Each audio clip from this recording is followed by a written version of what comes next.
So I'm talking about the stuff that the CAK will not talk about, like openly. I love the campaign they're doing, but I'm like too polite.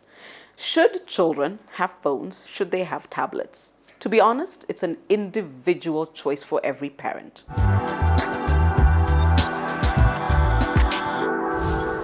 The reason I say you have to make a decision that makes sense for you is that, we think teenagers and young people have peer pressure.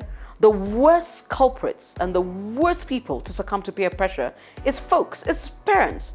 Half the stuff they do is because some other kid has got it. Ati kinanani wamenulia mtoto wao si iPhone, so you go and do it because you're one-upping the other person. Stop it.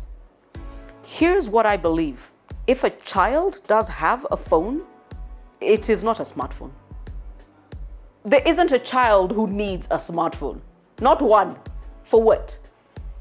If they really must access the internet, why are they not doing it on your phone? And I'm talking about children. I'm talking about 0 to 11. We'll talk about teens in a moment. But 0 to 11, what do they need a smartphone for? Should a child have a tablet? I think they can have one and have access to one, but it must be very clear that you police that item. Is there a password on it? No. What is it at the age of 11 that you don't want me to see? That is my property. Because unless you earn a living and you can actually buy yourself your own gadget, no child has the right to say, "Mommy, you can't see my phone," or "Mommy, you can't see my tablet." Okay? But it must be an individual choice. Here's what I understand. Technology is good. So for me, both children in my life have access to technology.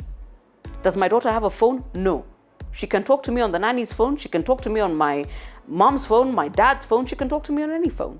My child does not have a phone. Does she have access to a tablet? Yes, she does. Is that tablet rightfully mine? Yes, it is. Does she have to ask for it? Yes. My nephew has access to his PS Vita. It is policed by myself and by his father. It's not that we do not have a right to go through and see what it is you're looking at. The thing is, once you decide whether your child can and cannot have technology, you have to be in charge of it. It's as simple as that. For me, the other thing is this: kids are sharp. And I think there's a lot of parents who think kids are sharp when kids are doing cute things. Kids are sharp. They can maneuver through technology faster than you can actually discover what they're doing. So you will police the gadget. But first of all, make a decision. And once you make a decision on whether or not your child can have access to technology and whether or not that technology is of a certain nature, parent with people who parent like you. I can't believe how many times I have to say this. If your rules on technology are you have access to this, and this is how long you can have access to it for, then make sure that the next time your child visits somebody else, that woman shares the same rules for technology as you. Parent with people who parent like you. Otherwise, you get a child who comes and says, "But mom, can a Wangare have this, that, and the other, and how come you don't let me?" And then they shake their small heads at you. When you don't parent with people parent like you, they undo all your work in one moment.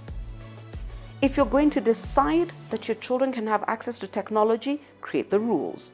And once those rules are in place, ensure you parent with people who parent like you. If you decide that your children cannot have technology, and by the way, there are people who are going to say that's not okay, and that's fine. That is fine. Then ensure you also parent with people who parent like you. You can't keep crossing messages for your kids. They get confused.